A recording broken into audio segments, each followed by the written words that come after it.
Amir Ijaz, and I am a PhD scholar. Today, I will be sharing some steps and hints that might be helpful for the candidates that are looking to win Chinese government scholarship. Those are looking to apply in China and to win a scholarship. For your information, I would like to mention that I am Chinese government scholarship winner. That is also called CSC scholarship. And today I am going to share some steps that you people can do to win the scholarship. Before starting, I would like to share some of admission letter and a JW form that I received. Here is the confirmation form to study in China. And this is called JW form. And if you get a JW 201 form, that is for CSC scholarship, Chinese government scholarship. And if you win university scholarship in China, that is a different kind of scholarship. Then you get a JW 202 form. So I won this scholarship back in 2024. Uh, I would like to talk in Urdu. This would be much better for me and maybe for some of my fellows. So 2024 में मैंने ये scholarship जीता था और मेरी university का नाम Shanto university था। सो इसके अलावा मैंने कुछ यूनिवर्सिटी स्कॉलरशिप भी जीते थे जो मैं आप लोगों को एडमिशन लेटर शो कर देता हूँ। ये था नैनजिंग टेक यूनिवर्सिटी। ये यूनिवर्सिटी स्कॉलरशिप था लेकिन ये मैंने ज्वाइन नहीं किया था। इसके अलावा 2-3 और यूनिवर्सिटीज़ के भी मैंने स्कॉलरशिप विन किए थे चाइना में। आई थिंक सो उनका लिंक ये है जी। ये हर्बिन इंस्टीट्यूट ऑफ टेक्नोलॉजी शेंजन, ये भी बड़ी हाईली रैंक यूनिवर्सिटी है चाइना में। तो इसका स्कॉलरशिप भी मैंने जीता था और इसको ज्वाइन भी किया था। So coming back to the topic कि चाइना में हम स्कॉलरशिप कैसे जीत सकते हैं। मैंने कुछ स्टेप्स आप लोगों से शेयर करूंगा ब्रीफली और टिप्स भी दूंगा।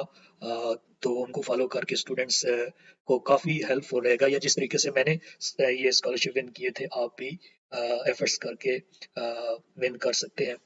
सो ये जो CSE स्कॉलरशिप है ये सिर्फ चाइना के लिए है, किसी और कंट्री के लिए नहीं है।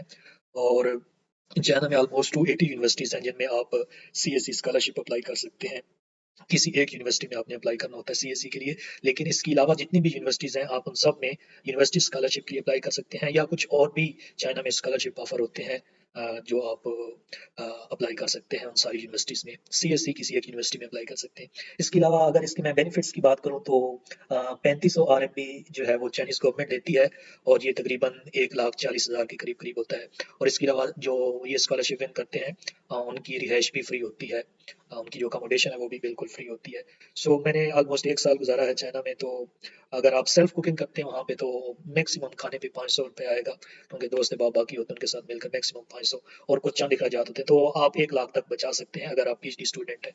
और जो मास्टर स्टूडेंट हैं वो भी ये स्कॉलरशिप विन कर सकते हैं, मतलब BS के बाद जो लोग जाते हैं तो उनके लिए जो उनको स्कॉलरशिप मिलता है वो 3000 RMB मिलता है और वो भी अच्छी खासी सेविंग कर सकते हैं इस पे। तो इसके अलावा और यूनिवर्सिटी स्कॉलरशिप भी काफ़ी सारे होते हैं।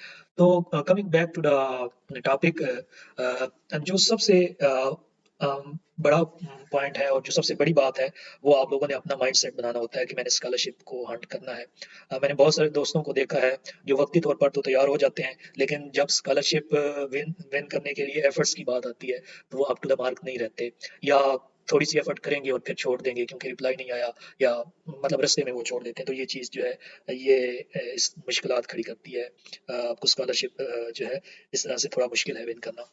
तो आई कुड रिमेंबर कि जब मैं अपना एमफिल कर रहा था तो मुझे प्रोफेसर्स ने एक दफ़ा कहा था कि you people should Hunt for scholarship. तो जब मैंने ये लाइन सुनी थी कि हंट फॉर स्कॉलरशिप तो मैंने कहा था कि ये बहुत बड़ा चैलेंज होता होगा।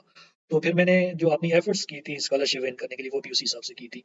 आई mean to say that I sent a lot of emails and I even sent 3 or 4 times the emails to the same university and to same professor asking him to grant me acceptance letter. So China में scholarship लेने के लिए एक जो appeal होता है या एक जो चैलेंज होता है वो अपने सुपरवाइजर से, जो प्रोफेसर है चाइना में किसी यूनिवर्सिटीज का, उससे एक्सेप्टेंस लेटर लेना होता है। शायद आप लोगों को मालूम भी होगा।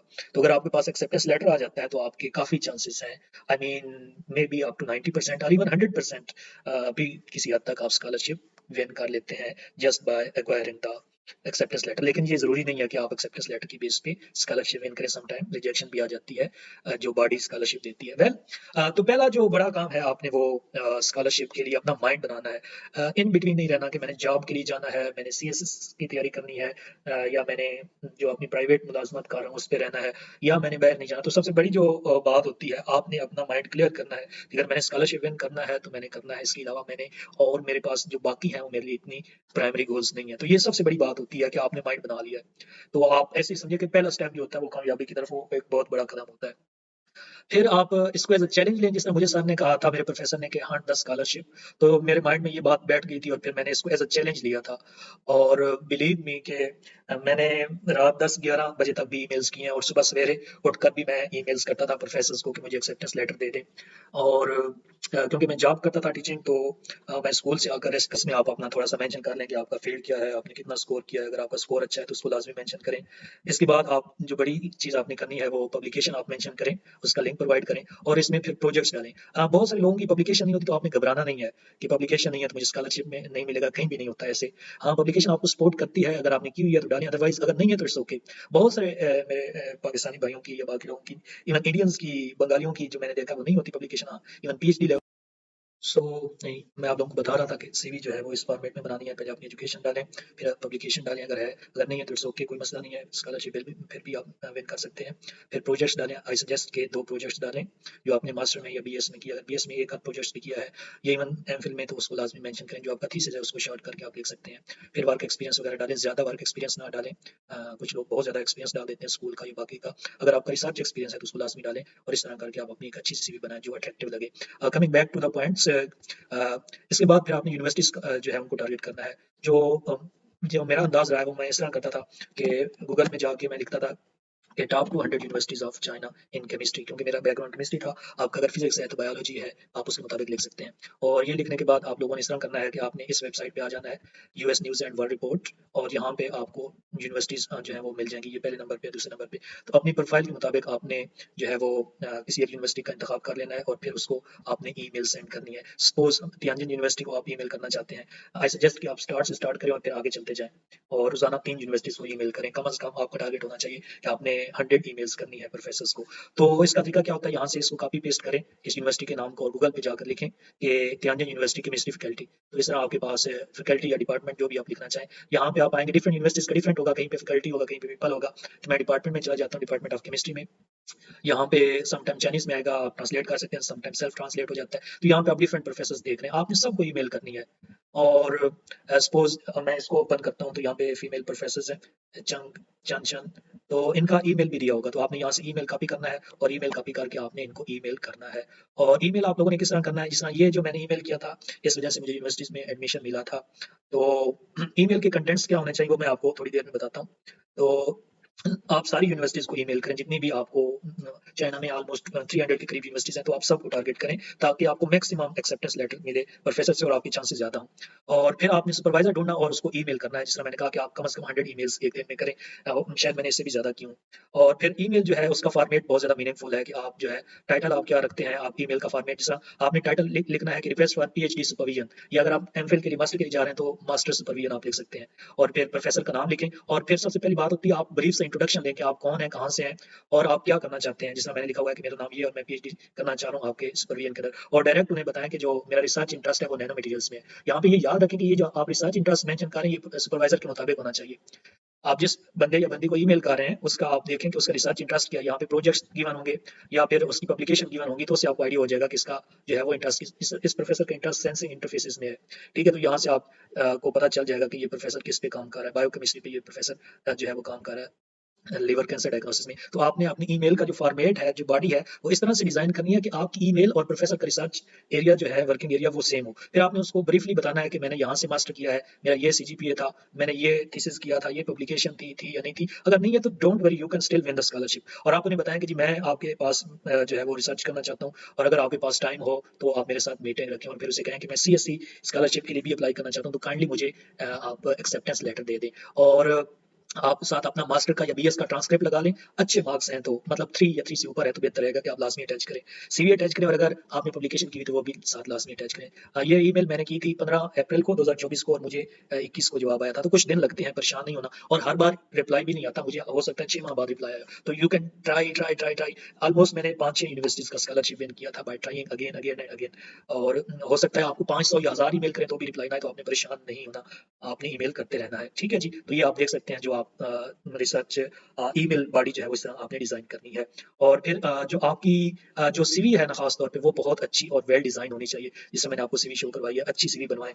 और आप लोगों ने जो अपनी होप है वो बिल्कुल भी नहीं छोड़नी और आपने मेहनत करते रहना है। सम टाइम ऐसे भी होता है कि आप एक यूनिवर्सिटी में ईमेल करते हैं और आपको रिप्लाई आ जाता है। Depend upon your CV and depend on कि आप जो है वो ईमेल जो कर रहे हैं वो उसकी बॉडी किस तरह की है, कि वो अट्रैक्टिव है या नहीं है। तो अच्छी ईमेल करें, सीवी अच्छी बनाएं और मेहनत करें। इंशाल्लाह आपको रिप्लाई मिलेगा। और ढेर सारी यूनिवर्सिटीज में ईमेल करें। अगर आप एक दिन में 3 यूनिवर्सिटीज के सारे प्रोफेसर्स को जो डिपार्टमेंट के हैं या कंसर्न प्रोफेसर है उनको ईमेल करते हैं, तो आई थिंक सो आप एक महीने में जो है वो 90 यूनिवर्सिटीज को ईमेल कर सकते हैं। और आप 2 माह में जो है इसे मतलब 180 या 200 यूनिवर्सिटीज को ईमेल कर सकते हैं। तो आई सजेस्ट कि जो इंसान जो बंदा जो स्कॉलरशिप हंट कर रहा है वो 1 माह में अगर 50 प्लस यूनिवर्सिटीज को ईमेल करता है, या सपोज 2 माह में वो 200 यूनिवर्सिटीज को ईमेल करता है, तो मुझे नहीं लगता कि उसको एक्सेप्टेंस लेटर ना मिले या वो स्कॉलरशिप विन ना करे। बिलीव मी, जैसा मैंने आप लोगों को स्टार्ट में शो करवाया, मुझे ऑलमोस्ट 5-6 यूनिवर्सिटीज के एडमिशन ऑफर हुए थे। इसके अलावा भी थे जो मैंने आपको शो करवाए, इसके अलावा भी। तो आप लोग भी विन कर सकते हैं। बस आप लोगों ने मेहनत करनी है, सीवी अच्छी बनानी है और आपने माइंड बनाना है कि मैंने स्कॉलरशिप विन करना है। और फिर माइंड बनाने के बाद प्रैक्टिकली आपने ईमेल्स भी करनी है। सम टाइम ऐसे, बल्कि ज्यादातर ऐसे होता है कि स्टूडेंट जो है वो 2-3 यूनिवर्सिटीज में ईमेल करते हैं, उन्हें कोई रिप्लाई नहीं आता तो वो छोड़ देते हैं। तो आपने बिल्कुल भी ऐसे